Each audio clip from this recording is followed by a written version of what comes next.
Kwentuhan, maaliw at masiyahan sa bawat paksa na dapat pag-usapan. Kasama si Kuya Bin sa programang Kwentuhan with Kuya Bin. Alas 12:30 hanggang alas 4 ng hapon. Dito lamang yan sa inyong paboritong istasyon, ang Radyo Bandera Central Luzon 90.3 FM. Basta balita at musika, i-bandera mo. Basta radyo, i-bandera mo. Kwentuhan with Kuya Bin na.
Hello!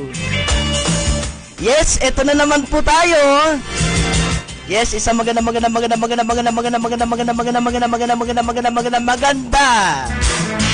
Yes, isang magandang hapon po sa inyo lahat mga kabandera. At syempre naman isa na namang panibagong week ang nagdaan sa atin mga kababayan. Yes, tayo po'y masaya.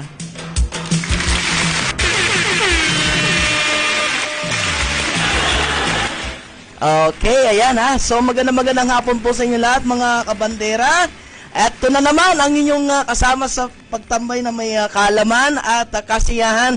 Kuya Bin pa rin ang inyong katambayan mga kabandera. Kamusta sa kalabasa ang buhay-buhay natin? Hoping nasa maayos kayong kalagayan despite na may mga areas po na sa ating mga kababayan dyan sa Central Luzon, lalo na dito sa Bulacan, no? Magandang hapon, no, mga kababayan. Nasanay tuloy sa umaga eh.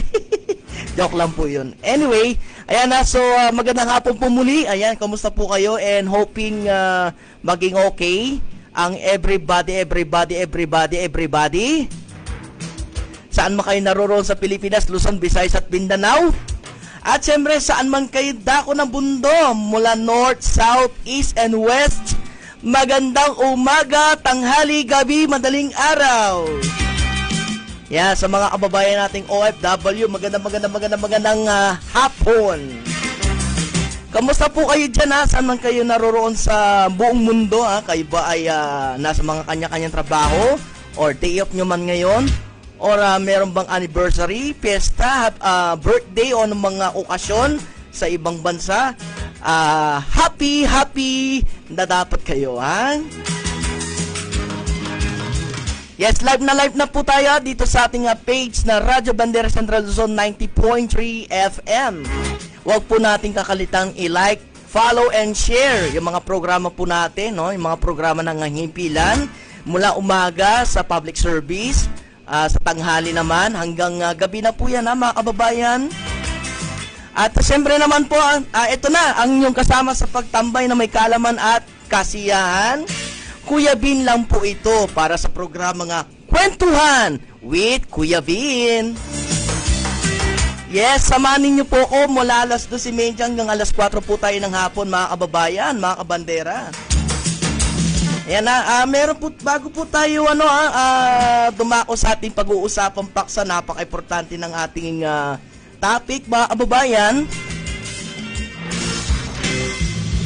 Siyempre, binabati po muna natin magandang hapon ang mga nasa sektor ng transportation. Oo, ingat-ingat po tayo despite may mga areas po dito sa may Bulacan na baha pa rin until now, no? Based sa aking observations mula pa kanina nga pagbiyahe ko ng maaga pa tayo dito. Nandito na tayo umaga alas 8, alas 9 yata, nandito na tayo sa station. Ganyan ako ka-advance. Actually, ang totoo niyan, bakit tayo napaaga kanina? Kaninang dumating dito tayo sa station. Kasi po, matagal umalis yung sasakyan. Oo, kailangan pa nilang mapuno.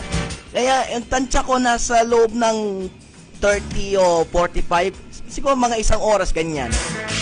Kailangan nilang mapuno yung isang UB Oo, kaya medyo natagalan. Instead na darating ako ng 8 o'clock, lumagpas pa tayo ng 8. But hindi naman po big deal yun. At least maaga pa rin. Kahit na yung programa ko ay alas 2:30 pa lang ng hapon, habang naghihintay ng time, mayroon akong ginagawa. Pinapa-analyze ko yung program script ko. Ito na, nasa aking harapan. At ito po ang magiging basis ng ating paksa sa hapong ito, mga kababayan.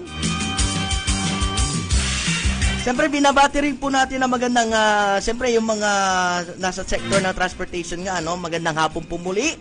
Mga bus drivers, mga jeepney drivers, mga tricycle drivers, yung mga nasa sector ng TNPS o yung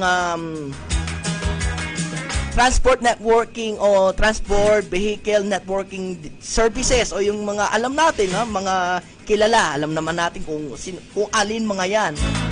Oo, ayan Yan. So, siyempre, binabati rin po natin ng magandang hapon naman ang mga kababayan natin nga nasa ibang mga parte ng Central Luzon mula Aurora, Bataan, Bulacan. Siyempre, ang lalawigan ng mga makakata, mga luntiang mga kababayan natin, ang Bulacan. Taga saan po kayo? Ako po ay taga Bulacan. Sabi dun mga naririnig ko sa radyo noon eh. Dati pa eh, hanggang ngayon, yun pa rin ang ginagamit nilang linyahan eh. Bulacan. Di ba? Siyempre mga taga Nueva Ecija at ini. Kari naman po bakiramdam king oras sa ini. Ing oras tamo king himpilan na alas 2:39 ning kat panapunan or 2:39 in the afternoon mga bossing, mga kabandera, mga lodi, mga kababayan. Muli, maya pagkat panapon kay Kayungan, Pampanga and Tarlac, karin po nga makiramdam kining oras sa ini, nano mga oras kayong ngini, or no kariman kayong ngini nga aldo ngayni, mimingat ko po ni, adyang ding aliwang lugal, maalbuking baha. Kumbaga sa Tagalog, mga kababayan, may mga kababayan pa rin ako sa Pampanga na lubog pa rin sa baha until now. So kaya mag-ingat-ingat po tayo, no? At meron pa rin baha na nangyayari until now. Kahit na masaya ako kanina nung pag-alis ko sa bahay, maaraw eh. Akala ko uulan na naman eh. Akala ko uulan na naman. Pero dahil sa pag-pray ko kay Lord, thank you so much, Lord. Lord Jesus Christ. Dahil maaraw na! Diyan ba sa inyong lugar, mga kababayan, pwede nyo po kong i-share, pwede kayo mag-share ng inyong kumbaga insights, no? Kung ano mang kalagayan ninyo sa mga oras na ito, sa mga panahon na ito. Kung kayo man ay nakakaranas pa rin ba ng pag-ulan o hindi pa o hindi pa rin or nauulan o inuulanan pa ba kayo o hindi? Pwede po kayo mag-send ng mga comments ninyo dyan, mga kababayan. Muli, live na live po tayo sa ating FB page na Radyo Bandera Central Zone 90.3 FM, mga boss, mga kabandera. Huwag po ninyong kakaligtaan ng i-like and follow para sa latest na mga balita mula umaga hanggang gabihan, mga kaibigan, mga kabandera.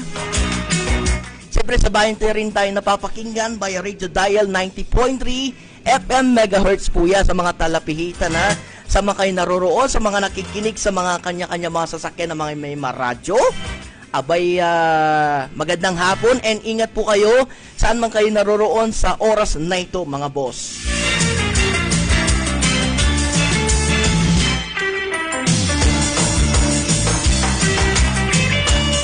Okay, sige po, bago tayo dumako sa ating discussion proper. Wow, discussion talaga. Para na akong teacher dito no. Hindi, ano lang yan ito, magandang topic ito Ito ay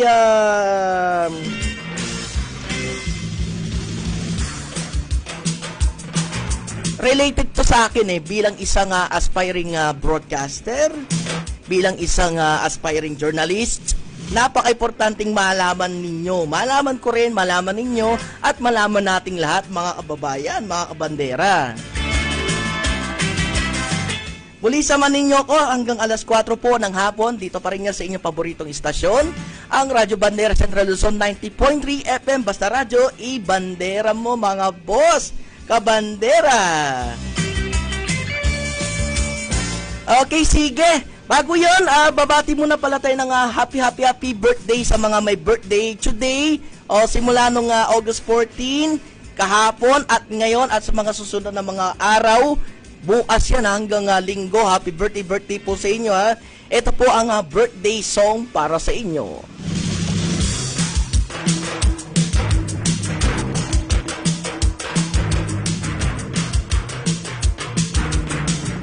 Happy birthday to you, happy birthday. Happy birthday! Happy birthday, happy birthday to you. Uy, anong nangyari, boss? Joke lang. Happy birthday po ulit!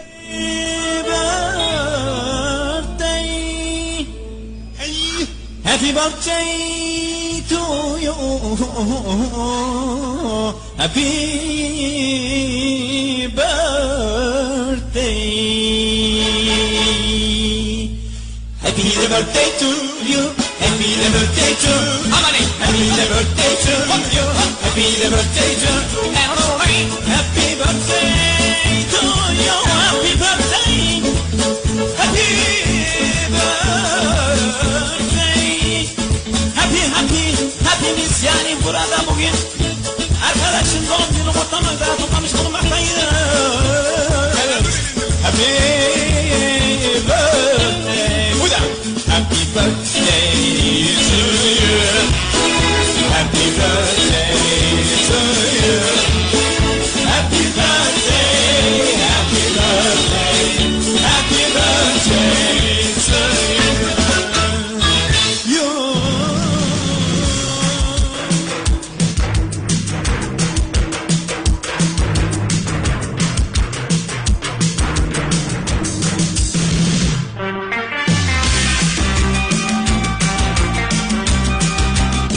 O yan ha, happy birthday po sa inyong lahat mga kabandera at mga kaibigan po natin dyan ha. Pero syempre, meron tayong listahan dito ng birthday today Agad naka-ready Actually, bago ako nag-program, naka-ready na lahat ang listahan ko. Pero mamaya na yung mga shoutout ninyo pagbalik natin mamaya yan ha. After ng ating first part ng ating palatuntunan. Happy birthday po muna siyempre sa nag-iisa naming napakaganda, napakasimple, napakabait at siyempre napaka-generous na Chief Technical Officer po namin dito sa Bandera News FM Central Luzon. Wala nang iba. Sabi nga, no other than DJ Sunny Love. Yes, thank you so much sa opportunity na ito sa pagturo po sa akin and hoping enjoy your day kahit na isang araw man ang birthday ninyo, buong taon enjoy your day ahead idol DJ Sunny Love lang naman mga kabandera. Next we have ito ang birthday ngayon ni Tita Myrna Danganan Falima from the country of Italy. Uy, happy birthday po Dar Myrna nang kayo nang ugtuyuken. Nanong ugtuyuken. Makipangan ko ne. Big sabihin po nun, ano pong handa ninyo? Pwede ba akong makikain dyan? Baka naman padala kayo dito sa station ng kahit na isang bilaw ng Shanghai. Oh, wow! Favorite yata ni Kuya Binto Shanghai. Kasi malinamnam bukod sa may gulay na, may may konting ground meat. Aba, nagturo pa ng lutuhan dito Hindi, biro lang po ha. So, happy birthday po Darang Myrna Dangana Falima. Ngayon po yan ay August 20.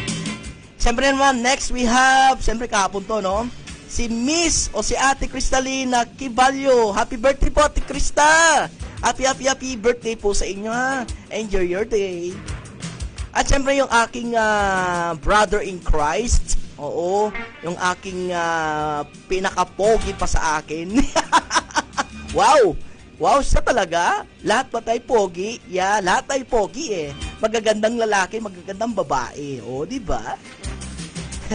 Kidding aside, happy birthday sa'yo, Brother Jabez Romero. Kung nanonood ka man ngayon o nakikinig, pakinggan mo ako. Ayan, happy birthday, Brother Jabez Romero. Ayan. Siyempre, next we have, kahapon din si Miss Lori Gamboa. Ma'am Lori, happy birthday po sa inyo, ha. Enjoy your day ahead po, ha. Always God bless you all. And siyempre, yung susunod na magbe-birthday kanina next sa August 22 si Ma'am Christine Bags. Yan, siya po yan si Ma'am Christine Bags.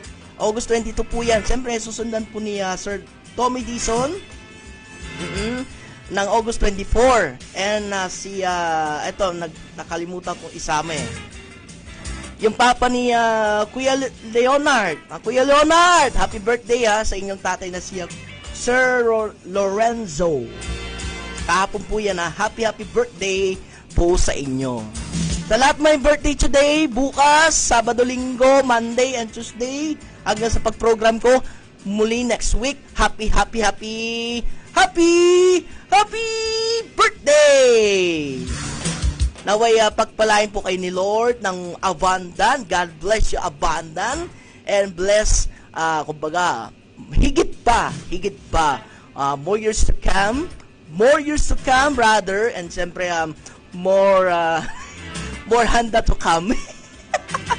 Diba? Sige, wag na tayo paligoy-ligoy. Eto na, punta na tayo sa ating topic proper.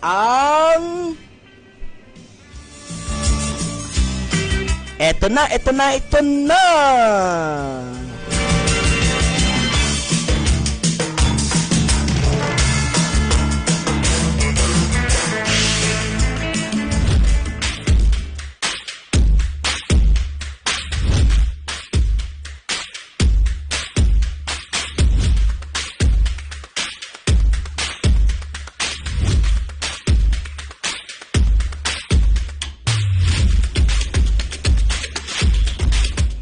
Okay. Ito ang topic natin for today, mga kabandera, mga bossing, mga kababayan, mga kapamilya natin. Siyempre, family, Paglaban sa fake news, mga kabandera. Bakit? Siyempre, napaka-importante nga may bahagi ko sa inyo nga patungkol sa paksa natin sa hapong ito, Pero siyempre, meron po akong iniwan na tanong dyan sa ating posting kagabi, no? Kagabi ba? Yeah, it's sa kagabi, no? Sa mga sumagot ng ating question for today, which is yung kagabi kwentanong ang tawag natin doon, Kwentanong, yan. Ang kwentanong po natin ay,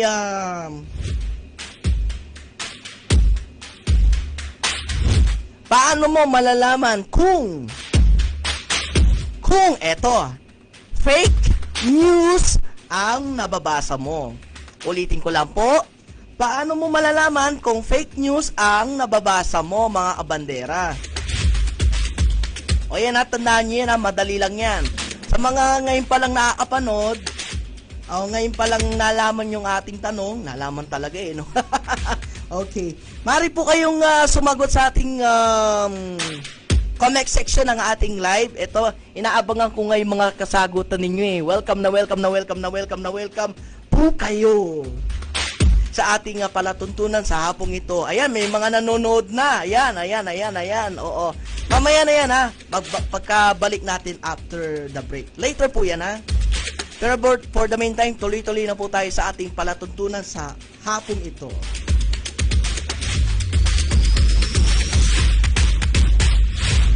Eto na, kwentuhan tayo.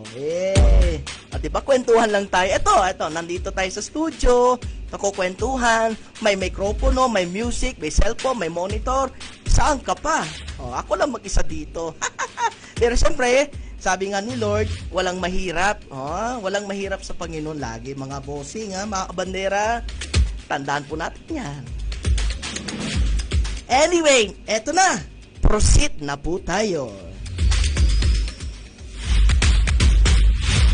Yan. Ang kwentuhan natin ay ang kung saan ating aalamin kung ano ang fake news, mga epekto sa paglalathala ng mga peking balita, at bakit malaking problema sa ating lipunan ang peking balita or in English, mga kabandera, fake news.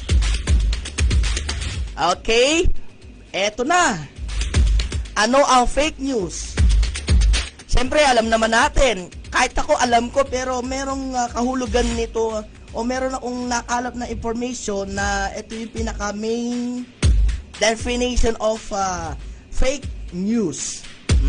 Kayo ba? Baka nakikinig, nanonood sa ating FB Live, no? Alam niyo po ba ibig sabihin na fake news? Pwede po niyo ibahagi yan, kahit hindi pa ito yung kahit hindi yung pinaka-main question natin, pero siyempre para mas malaman ninyo o malaman din ng mga kabandera natin, eto na Ano ang fake news, mga kabandera? Okay? Ang peking balita o fake news ay tumutukoy sa mali o mapaninlang na impormasyon na ipinapakita o ipinakita bilang makatotohanang balita, kadalasang may layuning linlangin or deceive. Kumbaga, lokohin. Excuse for the term, lokohin. Fraud. Marami yan, di ba? Para naglalayong linlangin ang madlas para sa politika o pampolitika, panlalalapi o ideological o ideology na pakinabang.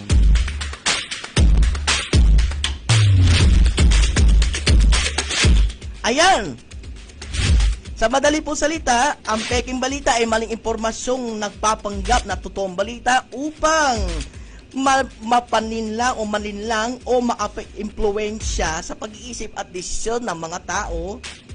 Ayan so magiging mapanuri na tayo sa pagbabasa o sa mga nababasa nating mga balita kung saan mga platforms upang hindi tayo maging biktima ng peking balita, mga kabandera.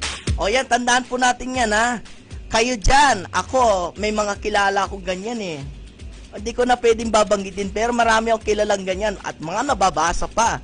Hindi ko talaga lubos maisip bakit hindi siya credible. Paano mo malalaman na ang fake news ay hindi credible? Nandun yan dun sa comment section o nandun yung kasagutan ng isang netizen. Napakaganda nung sinabi niya Talagang tagos na tagos sa akin to bilang isang aspiring journalist, bilang isang aspiring DJ na rin. Siyempre nagpa-practice pa tayo magsulat ng balita. Minsan nagkakamali din tayo, minsan nag-aalangan. Siyempre kailangan maging sure. At dapat nasusunod pa rin yung sa journalism, yung sa journal, yung 5 W's and 1 H. Mamaya po yan yung mga kasagutan ninyo, ibabasahin po natin yan sa kabuuan ng ating palatuntunan sa hapong ito. Ito naman, effects. Okay? Ano naman po ang effect o yung epekto ng fake news sa ating pamumuhay? Narito ang ilan sa mga epekto ng peking balita. Ito, ililista po natin to isa-isa. As in, iniisa-isa ko talaga para mas maging klaro, maintindihan at maunawaan po ninyo. Una, nagdudulot ng pagkalito at maling paniniwala. Unang-una talaga, yung ating pagdududa. Sabi nga nila, tamang hinala at saka tamang pagdududa. Doon na tayo magda-doubt. Pero sa ibang bagay, hindi tayo dapat nagda-doubt. Diba? Doon na lang tayo sa mga balitang alam naman natin ay hindi credible, hindi totoo, at higit sa lahat, hindi ka paniwala. Kasi kapag naniwala ang isang tao sa peking balita, maaari siyang gumawa ng maling desisyon. Dahil mali ang impormasyon kanyang pinaniwalaan. Halimbawa, ito, bago natin basahin yung halimbawa. Ayun kahit ako pagka nakabasa ako ng peking balita o fake news, bilang isang aspiring nagbabalita, nagsusulat ng balita, aspiring journalist, mahilig magsulat ng balita, mahilig magbasa ng balita, magagalit ako. Kasi, bakit sinabi halimbawa, ba't ganito yung balita? Ba't sinabing ganyan? Bakit ganon? Bakit niya binanggit na Paano ba nangyari yun? Diba? Sabi nga ng mga broadcasters, dapat nga maging factual ka dyan Dapat tandaan niyo yung accurate, yung clarity, saka yung bravery, yung katapangan, o yung doon sa ABC na parang parang elements of journalism yun yung tatlo yun A, B, C, o yung clarity, bravery, and clarity. Accuracy, sorry ayusin ko lang. Accuracy, bravery, and clarity. Yan yung mga dapat ninyong tandaan. At lalo na dapat tandaan ninyo rin, kayong mga mahilig magsulat ng balita tulad ko, sa mga campus journalism, at sa mga sumali na sa mga NSPC, yung mga alam nating NSPC, yung mga competition na mga nasa junior high. Yung mga sumasali na sa mga RSPC, mga regional, hanggang sa national. Pagka dito, division. Pagka nanalo po sila, ire-represent nila yung kanilang division, regional. Kapag regional, ire-represent nila yung kanilang lalawigan, yung probinsya o syudad. Yun na yung tinatawag na NSPC o yung national. Halimbawa, magbahagi lang siya o magbahagi siya ng maling balita o kumilos batay sa hindi totoong impormasyon. O di ba nga? Kababanggit ko lang kailangan maging mapanuri tayo sa pagbabasa at pagsusulat at siyempre pag-share ng mga balita para maniwala ang mga tao sa atin. At siyempre para alam nila na totoo ang balita.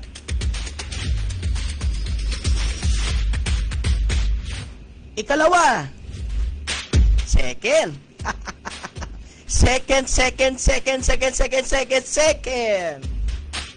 ay ang nakakaapekto sa tamang pagdesisyon. Ang fake news ay maaaring makaapekto sa mga desisyon ng tao tungkol sa kalusugan, edukasyon at maging sa pagboto. Ayan. Isa pa sa mga epekto ng fake news, yung maling desisyon natin sa buhay.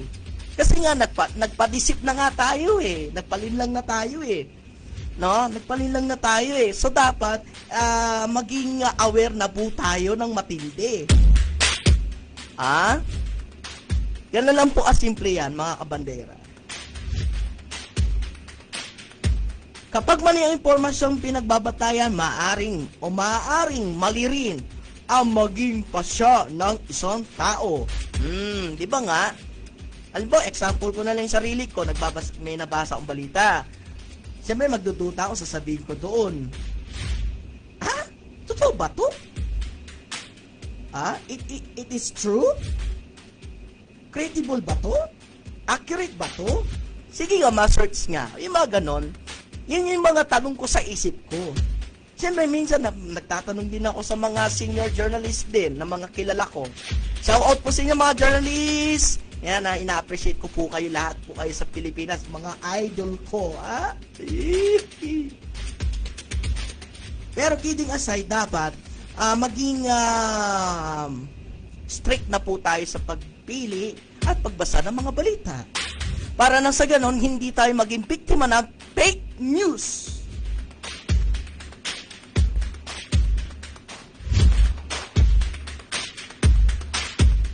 O isa pa, sa dapat natin pag-ingatan mga kabandera ang ating kalusugan, edukasyon at pagpili sa pagboto o pag-vote. Kasi po, diyan nakasalalay nakasalalay sa ating mga kamay at desisyon at pagpapasya ang pagbabasa ng mga balita, lalo na may kaugnayan sa ating mga sarili. Di ba? Just be careful and aware sa mga ganitong mga bagay, Ikatlo, ito, kababanggit ko lang ng mga journalists, ng mga media. Ikatlo po ay ang nagpapababa ng tiwala sa media at mga institusyon. Isa pa yan. Yan yung magiging epekto kapag ganito yung mga nababasa nating balita.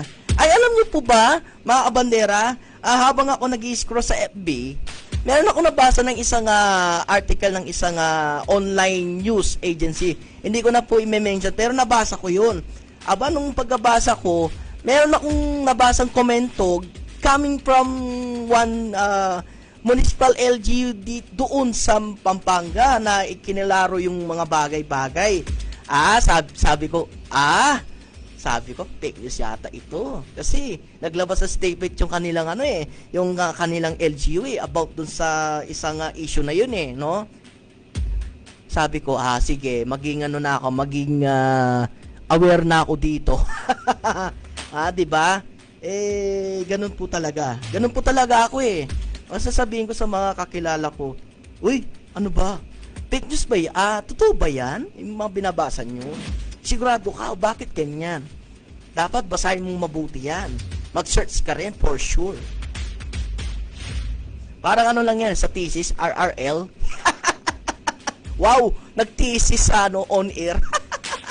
Joke lang, ayan. So, totoo yun. Yung thesis kasi, meron din yung pinagbabatayan, yun nga yung RRL, para to prove na, ito pala yun. Merong similarities na doon sa topic na pinili mo, ha?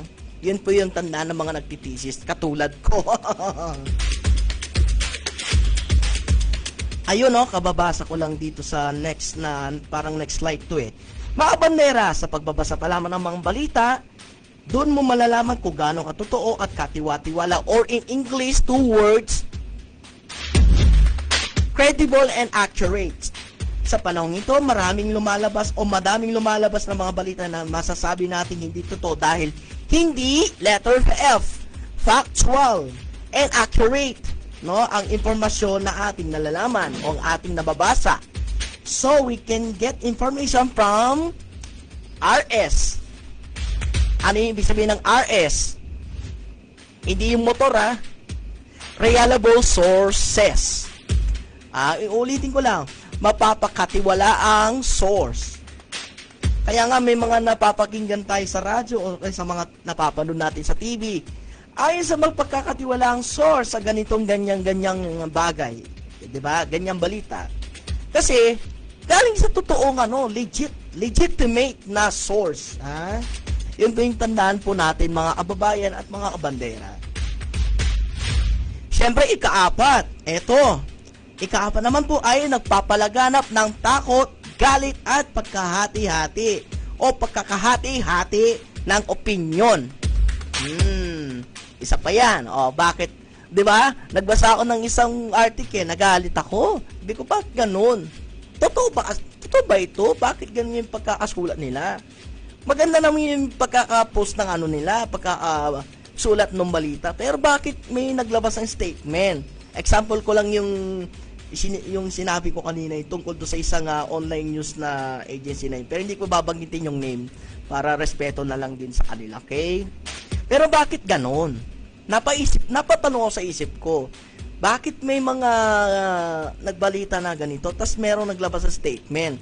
Ibig sabihin, doon nila napapatunayan na ang mga balita ay hindi totoo, hindi accurate, hindi o hindi klaro, o higit sa lahat, hindi siya katiwa-tiwala. Kaya may mga epekto yan. Tulad nga ng nabanggit dito sa ating listahan. Takot. Siyempre, matatakot yung mga tao. Ay, ba't ganito yung balita? Ay, mauwi na kayo, may ganitong mangyayari. Pero ang totoo niyan, hindi pala. Di ba? Ikalawa yung galit. Siyempre, bukod sa takot, magagalit ka pa. Siyempre, hindi nga totoong balita alam nga matuwa ka pa Alam nga magsasayaw-sayaw ka dyan sa harapan Alam nga magkakanta-kanta ka dyan na masaya na peki yung balita nabasa mo No! Hindi po dapat biro-biruin ang balitang yan. Bawal yan Kaya nga dapat nga meron kasi akong nabasang proposed na Senate bill year 2012 yata yun. Yung topic ko topic ko rin ito dati sa presentation ko to nung senior high nung senior high ako Fake news din. Nga lang, siyempre, panahon pa ng COVID-19 kasi online class pa lang kami noon. Sabi ko, mas ibabroad ko pa siya. Eto na nga, iniisa-isa ko pa. Yan po yung dapat nating tandaan. At siyempre, ang peking balita ay maaaring magpalala ng alitan at hindi pagkakaunawaan o yung pagkakaunawaan sa pamilya, sa komunidad at lipunan. Ayan, isang balita na hindi totoo, fake news, malaki pala ang magiging epekto sa lahat. Kaya nga dapat maging fact checkers tayo. At tawag nga sa atin kaya hindi naman tayo journalist, fact checker. Ibig sabihin, nag-check tayo ng mga balita if totoo o hindi. Or katiwa-tiwala or makatotohanan, mga kabandera.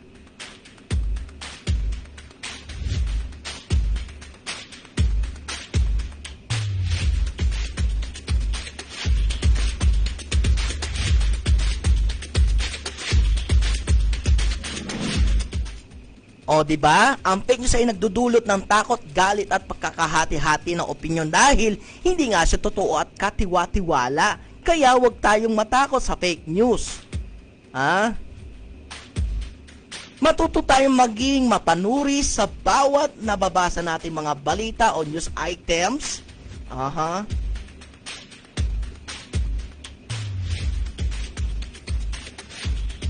So dapat yung mga nababasa natin ay galing sa mga reliable sources upang maiwasan ang pagkabahala, pagkaduda at pag-alala sa sarili. Merong epekto yan sa ating mental health, mga kababayan, pasadalang natin. Kasi siyempre nabasa ng nabasa ko yung balita. Siyempre, ay, di pala totoo to. Ay, ganito, ganyan. Tapos may magpaliwanag sa'yo. Hindi totoo yan. Hindi totoo yan, Kuya Bin. Ito yung totoo, basahin mo, di ba? Ibig sabihin, gusto nila ipakita na totoo talaga. May source sila. Meron tinatawag na dun sa napanood ko sa FB, yung resibo. Meron silang resibo eh. Makikita mo yung yung proof. Para alam bumili ng groceries. Nandun na lahat eh. Para kapag halimbawa yung isang item na binili mo sa grocery o sa mga supermarkets, no, sa mga mall, sa mga kilalang mga mall sa Pilipinas, sa inyong mga lugar. Pag alam mong totoo yung nandun sa basket mo, yun lang. Pero kapag mayroong naisama, ay ibalik mo. Basta yung resibo mo, nandyan pa, nababasa pa, readable, at siyempre hindi nalukot. Para sa ganon, ma-assess nila na, hindi pala ito yun. O, ito po yung item nyo. O, siyempre, hindi sayang ang hindi masasayang ang pagod mo, abala at oras mo, mga kabandera. Yun po yung ibig sabihin dito sa ika-4 na bahagi. Siyempre, ang huli or panglima. Dahil nga hindi sa totoo, mga kababayan, ang fake news ay nagdudulot ng umahad lang sa critical na pag-iisip o ito yung mga malalaking tao na matinig ang isip nila eh. Alam nila mag-isip eh. Yung talagang sharp. Kaya sila matalino eh. Kaya sila nagiging mahusay kasi sharp. Sharp ang kanilang mindset. Yun po yung tandaan po natin. Kapag hindi sinusuri ng tao ang impormasyong nababasa o napapanood, mas magiging madali siyang malinlang. Yan lang. Ganun lang kasimple yan, mga kabandera eh. Dahil dito, mahalaga ang media literacy at fact-checking upang matukoy kung mapapakatiwalaan ang isang impormasyon o ang balita. Yan. Kailangan talaga may fact-checking. Kaya nga tawag po sa ating mga kabandera, fact-checkers, mga lods, ha? So, alam nyo na. Eto, siyempre dahil usapang thesis rin naman, charot lang. Kasi yung thesis namin, mga thesis natin, kayo mga estudyante, kayo mga kaklase ko man o hindi, mga fourth year na nagtithesis, alam nyo ito pag sinabi kasi yung ganito, under ito ng isang theory. Ano yung theory nito, mga kababayan? Dito pumapasok yung dual process cognitive theory. Bakit siya nabanggit? O bakit siya nasabing ganito? Kasi ayon po sa psychology, ito ay nagpapaliwanag kung paano nag-iisip at gumagawa ng desisyon ang tao gamit ang dalawang magkaibang paraan ng pagproseso ng impormasyon. Ang dual process cognitive theory ay nagsasabing ang tao ay may dalawang paraan ng pag-iisip. O yan ha, sabi ko kanina sharp thinkers matatalino, matitinig pa sila Ito yung mga pero ang kabaliktaran nun, may kaakibat na epekto rin pala. Ito yung system number 1, mabilis, otomatiko at emosyonal. Siyempre, kapag ako mabagal ako magbasa, ni isa-isa ko, nag-check ako, nagsusuri ako, nagsusearch ako. Doon ako pumapasok sa system number 2, which is mabagal, mapanuri at logical. Yun ang maganda sa mga fact checkers. Di baling mabagal, di baling matagal, di baling iniisa-isa mo. Ang pinanggalingan, basta importante ay logic. Unlike sa mabilis, otomatiko at emotional, yun yung mabilis, matamaan or in any word, excuse for the term, madali na ang emosyonan. Dahil nga, ang bilis na paniwala eh. Ganun po siya kasimple mga kabandera. Okay? Ano po bakit? Ano po ang connection nito sa ating topic? Kasi mahalaga ang dual process cognitive theory sa ating pag-aaral ng o sa pag-aaral ng fake news, sa pag-aaral ng ating fake news, no, mga kabandera, dahil na ipinapakita nito na ang mga taong gumagamit ng System 1 ay mabilis o mas madaling maniwala at mabahagi ng maling impormasyon dahil sa mabilis sa emotional o mabilis at emotional na pagproseso. O di ba? Kung sila pa yung sharp thinkers pero madali lang pala silang maloko, ha? Excuse for the term ulit. Or maninlang, as in madeceive. Di ba? At ang mga taong gumagamit ng System 2 naman ay mas malamang na suriin muna ang katotohanan o katotohanan ng impormasyon bago ito paniwalaan at o ipamahagi. Yan ang magandang bagay. Lahat siguro yung mga kababayan natin, mga journalist, pasok sila sa number 2. Halos number 2 lahat sila. Kasi nga, iniisa-isa nila yung nagpa-fact checking sila. Meron sila yung factual Meron pa nga sila yung ambush interview. Meron sila yung parang tinatawag na lahat-lahat ng klase ng field sa broadcasting at sa journalism. Di baling matagal, di baling maproseso, matrabaho, at least ang mga balitang nilalabas natin o nilalabas nila ay totoo.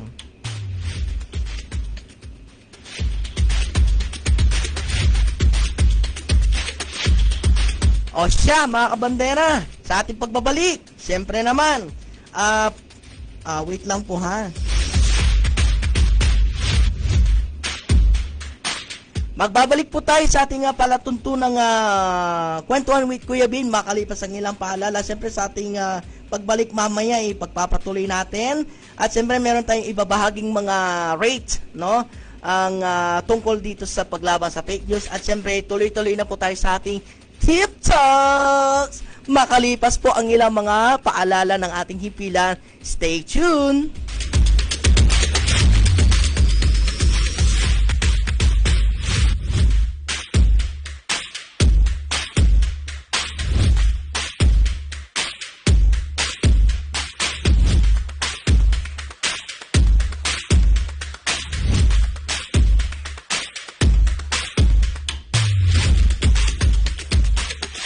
Alam niyo ba kung anong trending ngayon? Yung sabon na todo na ang benefits, tipid pa sa bulsa. Introducing ang bagong Rice 4-in-1 Premium Glow Soap. Ang sikreto ng kutis na blooming. Pinagsama-sama sa iisang sabon. Kojic para sa minaw, gluta para sa kintab, papaya para sa kinis, at carrot para sa healthy glow. Plus, puno pa ng herbal ingredients tulad ng coconut oil at sunflower oil para sa healthy skin. Ang Rice 4-in-1 Soap, tanggal ang dumi, moisturize pa ang balat. Available na sa lahat ng leading drugstores at supermarkets sa inyong mga lugar. Hanapin ang Rice 4-in-1 Premium Glow Soap para sa kutis na blooming at healthy. Rice 4-in-1 Premium Glow Soap. Glow na todo sa presyong abot kaya. Kaya ano pang hinihintay nyo?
Angel's Pizza, the home of original creamy spinach pizza, ang pizza ng mga mababait. Complete out the performance and car care. Let's go! Sa biyahe mo, dapat smooth, dapat talaga every move. With MXR car product, problema mo, solved agad. Cabin filter, fresh ang hangin sa ride. Oil filter, linis at it, protect inside. 5W30, smooth and steady. Oil treatment, lagi ready. Battery strong, lubricant smooth. Tire inflator, wiper too. Lahat ay groovy. MXR, the complete car care combo is here. MXR, hatak is clear. Performance sincere. Kalsada, siguradong panalo. MXR, iba ang takbo. MXR, MXR. Basta balita, basta musika, basta public service. Radyo Bandera. Pilit tinatapatan, ngunit hindi mapantaya. Basta radyo, ibandera mo. The music you feel so good. Radio Bandera Central Luzon, 90.3 FM. The hits just keep on coming.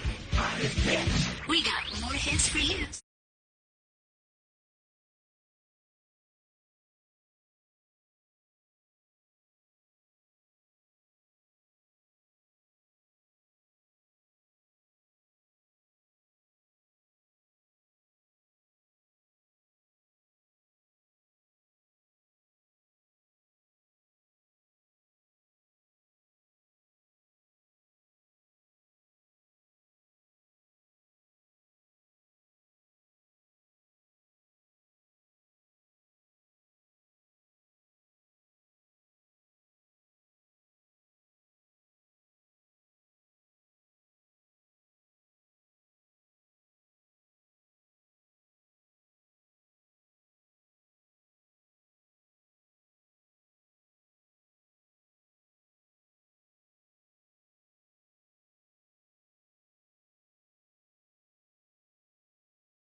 kabandera.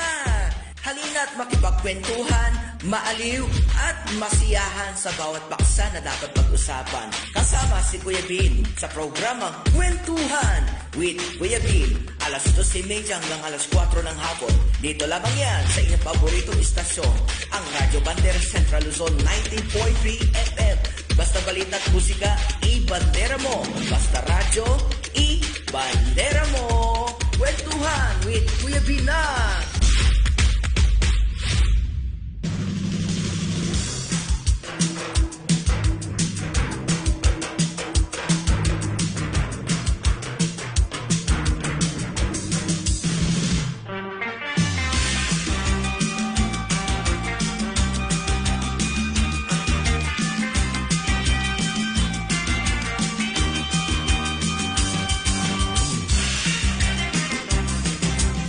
And we're back. And we're back. Sa palatuntunang Kwentuhan with Kuya Bin. Dito pa rin po yan sa Radyo Bandera Central Zone 90.3 FM. Siyempre bago tayo magpatuloy sa ating paksa at sa ating tip talks, eto muna ang hatid sa atin ng ating himpilan. Napaka-importante sa atin to eh. Ano nga po ba ang bago sa kanilang menu? Siyempre kapag bagong menu, dapat bagong lasa din. Woo! Diba? Dapat bagong.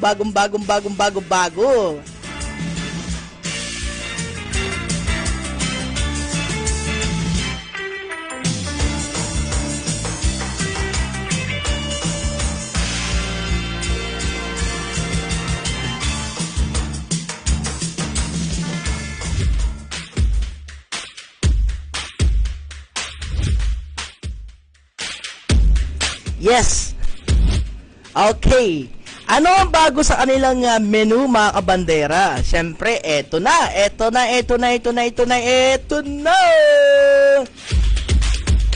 Siyempre, ang hatid sa atin ng Angel's Pizza's new Stromboli. Siyempre, eto na. Craving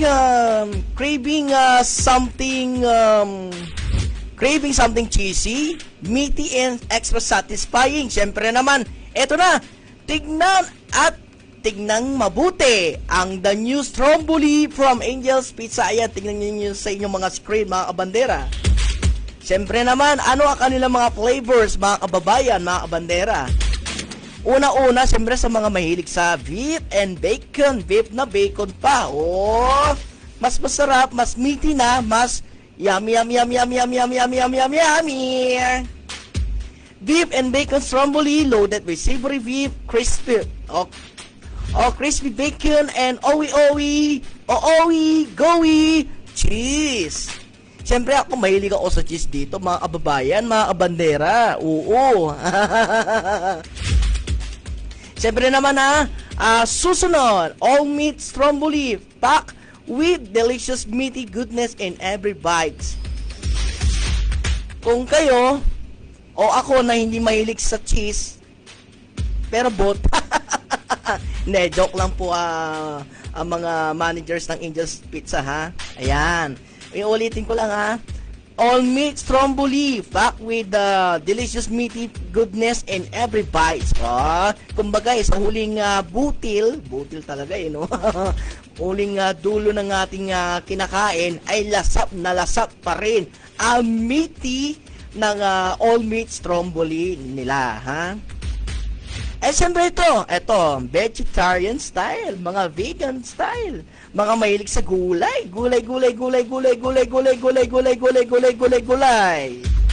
Bili na kayo ng gulay. Masustansya at healthy at pampalakas ng ating resistensya sa ating katawan na laban sa mga sakit. Di ba? Kaya kumain kayo ng gulay. Ano ang gulay nating binabanggit? Ang creamy spinach Stromboli, creamy cheesy and flavorful for a delicious twist. Kumbaga may spinach na, may creamy na, may cheese pa. Kasi, para pag kinain mo siya, mga kabandera, lasap na lasap pa rin ang creamy and cheesy ng sinasabing creamy spinach stromboli, no? Perfect for merienda. Siyempre ito, dahil ang oras po muna natin pala ay alas 2 o alas 3:30 na po ng hapon, mga kabandera. Ay ito, perfect sa mga nag-crave na merienda. Bili na po kayo ng merienda ng Angel's Pizza. Hihi! Okay.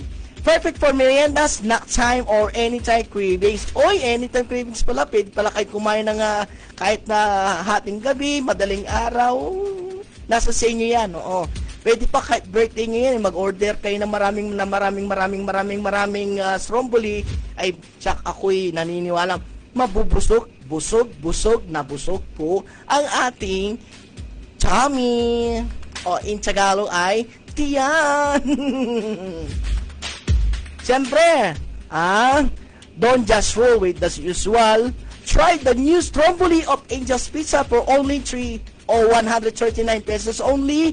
Get yours now at Angel's Pizza. Dahil sa Angel's Pizza, maraming mga branches ng Angel's Pizza. Dito po yan sa Bulacan.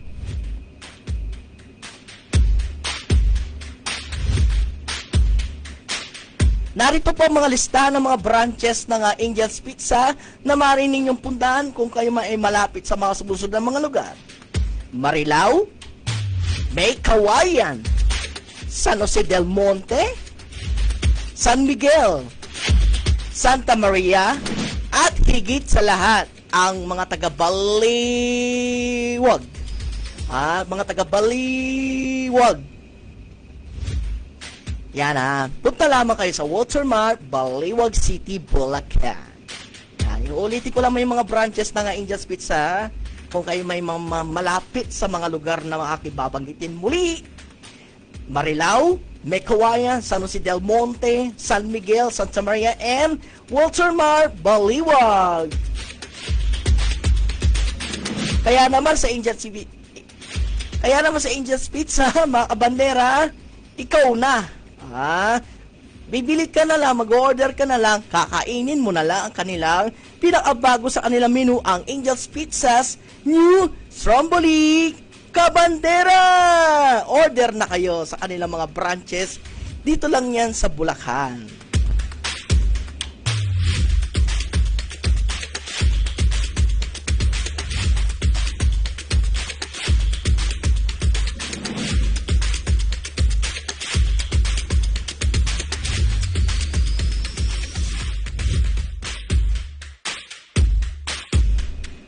And we're back sa ating discussion for today. Tuloy po tayo.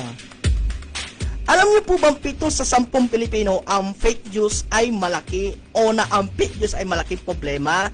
Yes, ako naniniwala ako na pinakamalaking problema bukod sa corruption na ating inaharap sa mga panahon na ito. Ito pa, fake news talaga ang pinakamalaking problema ng ating bayan.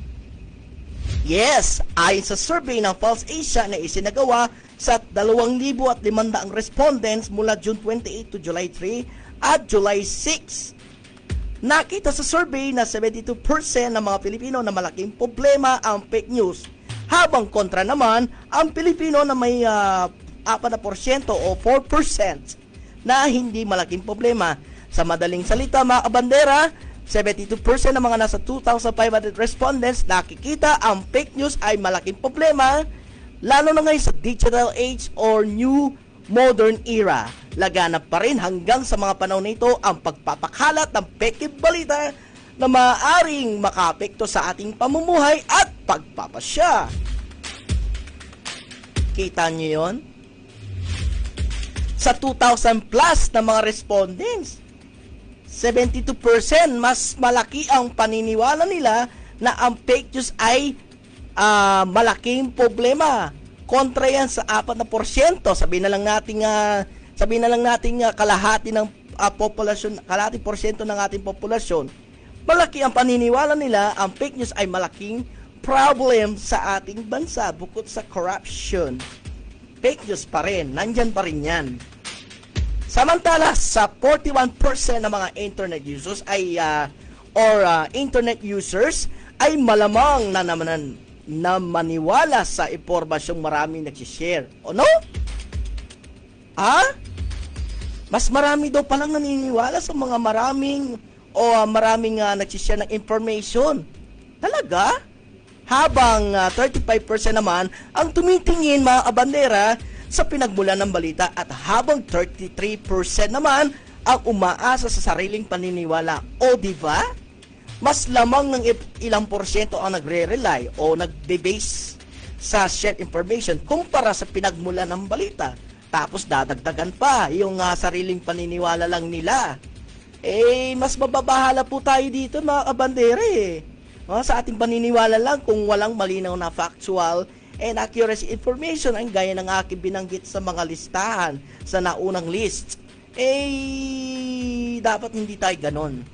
Mas maniniwala pa ako sa mga ang fake news ay malaking problema, at mas maniniwala pa ako na marami ang nagbe-base sa kanilang factual and accuracy checking o fact check and accuracy ng balita.